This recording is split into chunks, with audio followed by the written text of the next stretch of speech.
was there. He was there as a slave, and he experienced the oppression of his people.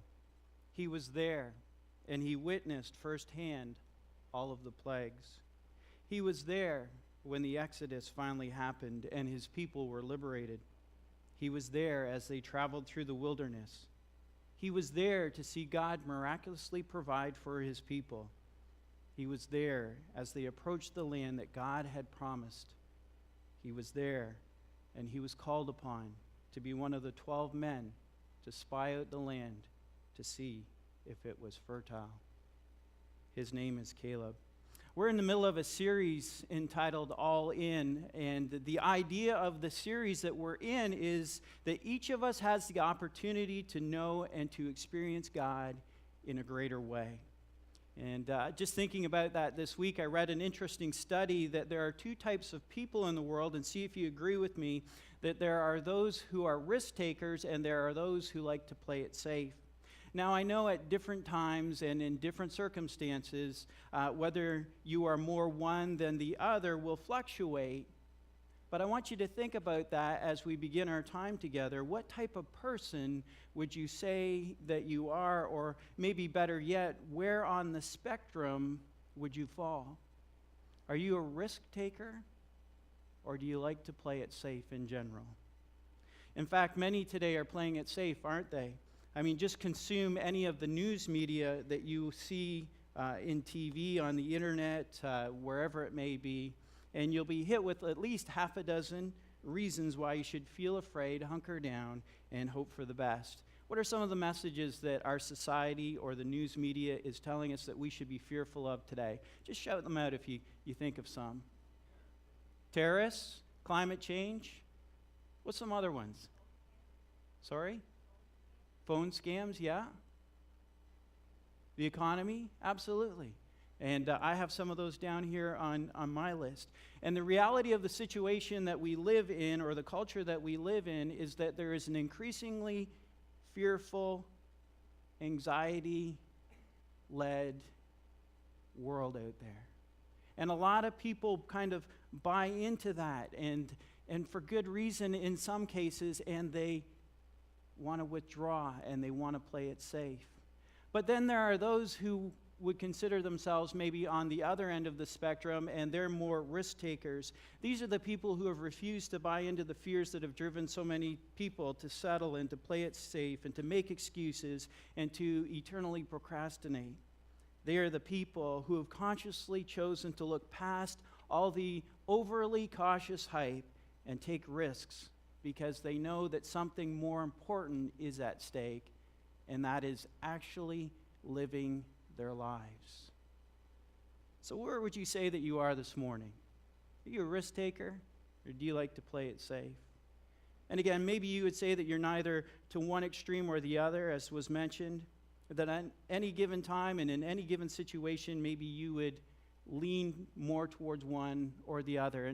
And that's great, I get that. But I want you to think now not only on a personal level and think of your life, but I want you to think on a spiritual level. When it comes to your spiritual walk with God, which end of the spectrum would you say that you fall on? When it comes to God, are you playing it safe, or are you a risk taker?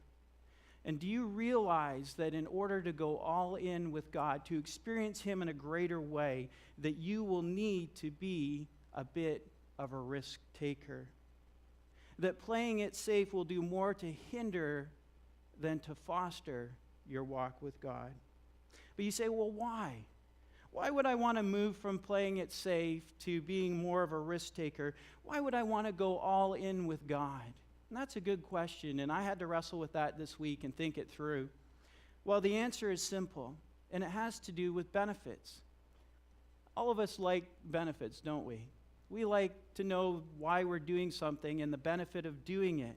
Well, think of the opening statement that we talked about when we talked about Caleb. Caleb was one of the Israelites who was in slavery in Egypt. His people were liberated as Moses came, as God showed the Egyptian people the plagues, and God led them out of the promised land. But think of the things that Caleb experienced as he experienced some of those things, as God took them from slavery into that promised land. The first thing they experienced was God's liberation. The second thing they experienced was God's provision as they were in the wilderness. And the third thing that they experienced were God's promises. And while he experienced those things on a practical level, there are many here today who would stand shoulder to shoulder with me at the front and say that they've experienced those very same things in their walk with God. Think that through with me if you would. They've experienced God's freedom from sin. They've experienced God's provision in life. And they've experienced God's promises, which gives them hope. We have that same opportunity to experience those same things in our lives today. And those are the benefits, those are the reasons, some of the reasons, then those aren't all the reasons by any stretch of the imagination, that we would want to go all in with God. Freedom from sin, a life with God, him providing and meeting our needs, and the promises of God which give us hope. And those are the reasons that we go all in with God. But let's get back to the story. Let's get back to Caleb, and let's see how he was an all-in, all kind of a risk-taking guy when not everyone around him was. Let's look at Numbers chapter 13. And I'm just going to read a couple of verses out of here, and just so you get the gist of the story of Caleb is found in the book of Numbers in the Bible. The Lord spoke to Moses, saying, "Send the men to spy out the land of Canaan, which I'm giving to the people of Israel. From each tribe of their fathers you shall send a man, every one a chief among them." Jump down to verse 6. It says, "From the tribe of Judah, Caleb the son of Jephunneh." And I hope I said that correctly. Moses sent them to spy out the land of Canaan, and he said to them, "Go up into the south and go up into the hill country and see what type of land it is, whether the people who dwell in it are strong or weak, whether they are few or many, whether the land they dwell in is good or bad, and whether the cities that they dwell in are in camps or strongholds, and whether the land is rich or poor, and whether there are trees in it or not." Now, as you continue to read that chapter, you get down towards the end of the chapter, and at the end of the 40 days, these 12 men come back from scouting out the land, and they come and they gather all the people together, and Moses and Aaron, the leaders who have helped them traverse through the wilderness, are there, and they give their report. And it says, they brought back word to them, to all the congregation, and they showed them the fruit of the land. They found a cluster of grapes and they carried it back to show them how fertile the land was. And so they have all the people there. And some of the guys are really eager about going and taking the promised land that God has given to them. In fact, there's two of them. There's Caleb and Joshua. But there's 10 guys that aren't so keen on going in and taking the land. And so what they have done is they've come and they've gathered the people together, and they said, yeah, it's exactly like God showed us. It's a good land. It's a fertile land. It's a land that it will be perfect for our people. God has given us this land, and we're going to go in and take it. But there's these 10 guys who went into the land. They saw the same thing that Caleb and Joshua saw, but they bring back a totally different report. They're like, yeah, the land's good, but you should see the people that live there and the cities that are in there. We can't do this. We can't go in and take this land. And so the people start to get all worked up, and they're starting to get anxious about whether they should go in or whether they should not go in. And Caleb stands up in front of the group of people, and he quiets them down, and he says this: "Let us go up at once and occupy it, for we are well able to overcome it." And then the 10 guys that are with him, they're like, "No, don't listen to Caleb. We can't do this. We can't go into the land." And the very first thing that I want you to see as you think through Caleb's story and you think about going all in with God is that you may need a change of perspective. You may need a change of perspective. Let me ask you a question this morning. What do you see when you see these images?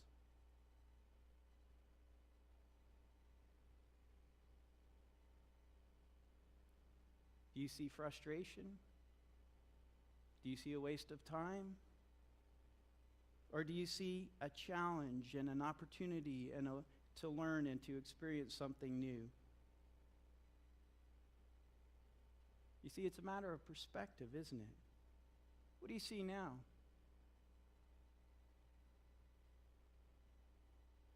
Is the cup half full or half empty? And that's what it was for Caleb. For him, the cup was half full, and for the others, it was half empty. Caleb saw the land and he saw the opportunity. The others saw the same thing, and all they saw were the obstacles. So my question to you this morning is, you think about going all in and experiencing God in a greater way, is how's your perspective? How's your perspective this morning? And maybe God has been speaking to you about something in your own life. Maybe it could be a sinful habit. Maybe a greater commitment to God in an area of your life. Or a ministry opportunity that God has been calling you to. 3 entirely different things. But the same principle applies to all 3. How's your perspective? For the sinful habit that God has been calling you out of, see it not as a challenge too great to overcome, but instead in an opportunity to trust God by faith in a greater way and see the benefits of doing so. For the area of your life that needs a greater commitment to God, and I don't know for you whether that's your marriage or your finances or what the case may be, see not a challenge too great to overcome, but instead an opportunity to go all in with God, to trust Him more, for Him to work in that situation, in that relationship, in your family, whatever the case may be. For the ministry opportunity that God has laid upon your heart. See it not as an inconvenience or something that might make you uncomfortable, but see an opportunity for God to work in you and through you to impact the life of others. I would venture to guess that there's not one person here to which one of these areas does not speak to you this morning. And God has been speaking to you, hasn't He? And you know what that thing is. Whether that's a sinful habit, whether that's an area of your life which God has been calling you to go all in with Him in, or whether that's a ministry opportunity. God has been speaking to you. I know He has. And if God has been speaking to you, my challenge to you this morning is that you would first change your perspective and see the benefits of acting in faith as you take the next step with Him. God can do great things in your life if you would change your perspective and see the benefits of doing so.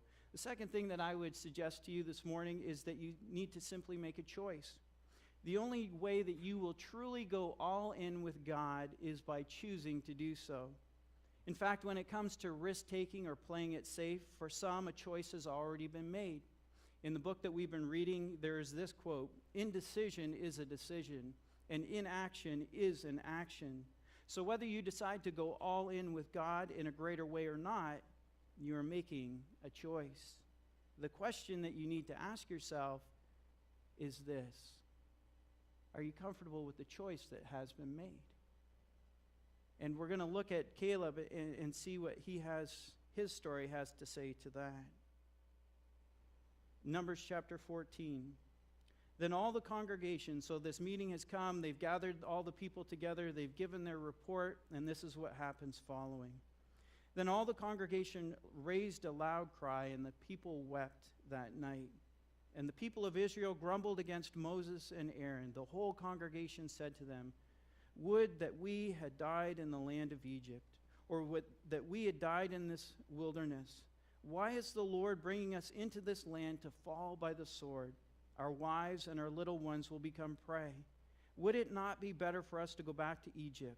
And they said to one another, "Let us choose a leader and go back to Egypt." Now I want you to think about that for a minute. They were choosing slavery instead of trusting God. They were making that choice. But it continues. Then Moses and Aaron fell on their faces before all the assembly of the congregation of the people of Israel. And Joshua the son of Nun and Caleb the son of Jephunneh, who were among those who had spied out the land, tore their clothes and said to the congregation of the people of Israel, "The land which we passed through to spy it out is an exceedingly good land. If the Lord delights in us, He will bring us into this land and give it to us, a land that flows with milk and honey. Only do not rebel against the Lord, and do not fear the people of the land, for they are bread for us." Their protection is removed from them, and the Lord is with us. Do not fear them. Now, I want you to think it through. Not only were they choosing to go back into slavery instead of trusting God, they had already seen God show up in their lives in tremendous ways, hadn't they? God had freed them from slavery. God had brought them through the wilderness and provided and met their needs. And now God was asking them to take the next step and to go a little further with him and take the land that he had promised to them. They needed to make a choice. And the choice that they made, unfortunately, was not a good choice. But there's Caleb, and he's made his choice, hasn't he? He's the all-in, risk-taking guy. In his eyes, God had already given them the land, and he was ready to go in and take it. But that same choice was not felt by everyone, and they chose to listen to that report of negativity. They refused to go. They wanted to play it safe. And as a result, the outcomes for those two groups of people, Caleb and Joshua, and then the people who didn't want to go back into the land, were very different. In Numbers chapter 14 and verses 11 through 20, it records a conversation that God had with Moses. And God's like, I can't handle it. I can't handle these people. I brought them out of the land. I took them through the wilderness. I'm asking them to take the next step with me, and they're unwilling to do it. And God's like, I don't get it. And Moses is like, just be gracious, Lord. It's your nature to be gracious. Be gracious with this people. And God's like, I'll be gracious with this people. But these people are not going to see the land. And God condemns the people to wander for 40 years. And in verses 21 through verse 24, we read as follows. But truly as I live, and as all the earth shall be filled with the glory of the Lord, none of the men who have seen my glory and seen my signs that I did in Egypt and in the wilderness, and yet have put me to the test these 10 times, and have not obeyed my voice, shall see the land that I swore to give to their fathers. And none of those who despised me shall see it, but my servant Caleb, because he has a different spirit and has followed me fully, I will bring into the land which he went, and his descendants shall possess it. Do you see it there? Do you see the choice that was made? Do you see the result of the choice that was made? Caleb followed me fully.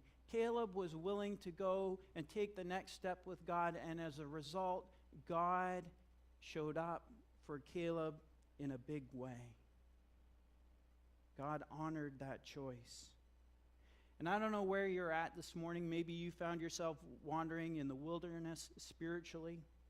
You don't need to be there. God wants you to go deeper into a relationship with him. And maybe you're here this morning and God wants you to take the first step and go into a relationship with him. Only you know the answer to that question. You don't need to be where you are this morning. There's a way that you can get out of it and into the place that God would have for you to be, and it starts with making a choice. So yes, we need a change of perspective, but we also need to make a choice, don't we? It's interesting that several years later, the writer of Hebrews talks about this very thing that happened back there in Numbers chapter 14. And in Hebrews chapter 3 and verses 15 to 19, he writes this: Today, if you will hear his voice, do not harden your hearts as in the rebellion. For who was it that heard the word of God and yet provoked his indignation? Was it not all who were rescued from slavery in Egypt under the leadership of Moses? And who was it with whom God was displeased for 40 long years? Was it not those who, after hearing all their hearing of God's word, fell into sin and left their bones in the desert? And to whom did God swear that they should never enter his rest? Was it not the very men who refused to trust him? Yes, It is all too plain that it is a refusal to trust God that prevented these men from entering his rest. Today, if you hear his voice, do not harden your hearts as in the rebellion. Make a choice. Take the next step with God. Be willing to go all in. One choice led to an inheritance. The other one led to wandering and to death in the desert. What choice are you making with your life? Answer that question this morning. Today, if you hear his voice, do not harden your hearts as in the rebellion. Make a choice to go all in and to move further in your relationship with God. So we need to change our perspective. We need to make a choice. And finally, the last thing that I would suggest to you this morning is that we need to take action. After 40 years of wandering, the Israelites begin to enter into the promised land, and we pick up the continuation of Caleb's story. Now, I want you to think about Caleb again for a moment and think how he must have felt. He was willing to change his perspective. He was willing to make a choice. He was willing to take action when they spied out the land. But God said, no. These people will not enter in because of the choice that they have made. And as a result, Caleb was with them as they wandered in the wilderness for 40 years. Can you imagine how hard that would be? Day by day, month by month, in the back of his mind, he's thinking, God, I would have done it. I could have done it. I want to go in and take the land. And so, day by day, month by month, year by year, and then they get back to this point that we pick up the story here in Joshua chapter 14. When the people of Judah came to Joshua at Gilgal, and Caleb the son of Jephunneh the Kenizzite said to him, you know what the Lord said to Moses, the man of God, in Kadesh Barnea concerning you and me. When I was 40 years old when Moses, the servant of my Lord, sent me from Kadesh Barnea to spy out the land, and I brought him word again as it was in my heart. But my brothers who went up with me made the heart of the people melt. Yet I wholly followed the Lord my God. There it is again. And as Moses swore on that day, saying, surely the land on which your foot has trodden shall be an inheritance for you and for your children forever, because you have wholly followed the Lord my God. And now, behold, the Lord has kept me alive, just as he has said, these 45 years since the time that the Lord spoke this word to Moses, while Israel walked in the wilderness. And now, behold, I am this day 85 years old. Now just stop and think that through for a minute. 85 years old.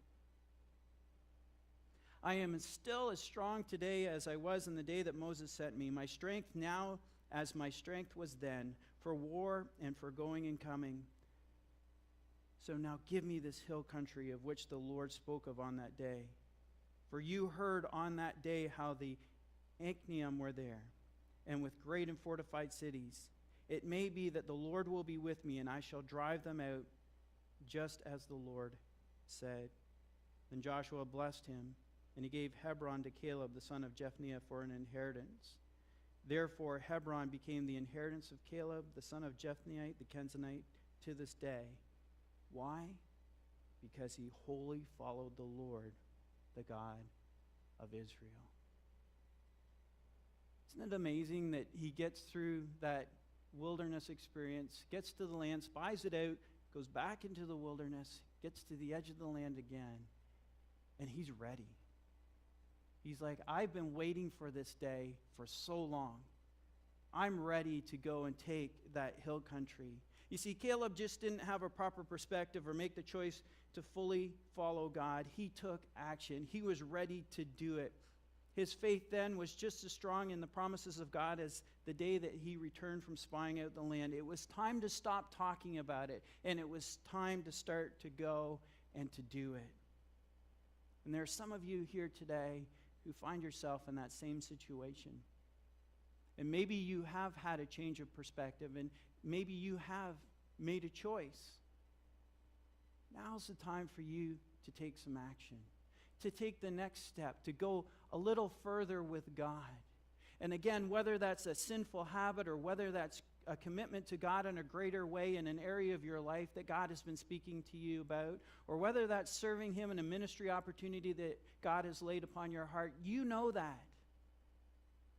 You know that. Time to take action. Don't wait. Don't procrastinate another day. Know what God has been speaking to you about and take the next step. Maybe it is for you just as simple as changing your perspective this morning, to make a choice and to take some action. Maybe it's time to stop playing safe. Maybe it's time to start taking some steps of faith. Maybe it's time to go all in and deeper with God. I want to leave you with a quote from Mark Batterson's book that he gave at a commencement ceremony, and I think it speaks aptly to what we've been talking about this morning.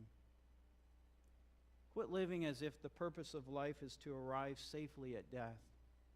Set God-sized goals. Pursue God-ordained passions. Go after a dream that is destined to fail without divine intervention. Keep asking questions. Keep making mistakes. Keep seeking God. Stop pointing out problems and become part of the solution. Stop repeating the past and start creating the future. Stop playing it safe. Start taking risks. Expand your horizons. Accumulate experiences. Enjoy the journey. Find every excuse you can to celebrate everything you can. Live like today is the first day and the last day of your life. Don't let what's wrong with you keep you from worshiping what's right with God. Burn sinful bridges. Blaze new trails. Don't let fear dictate your decisions. Take a flying leap of faith. Quit holding out. Quit holding back. Go all in with God. Go all out for God. My question to you is, what are you waiting for?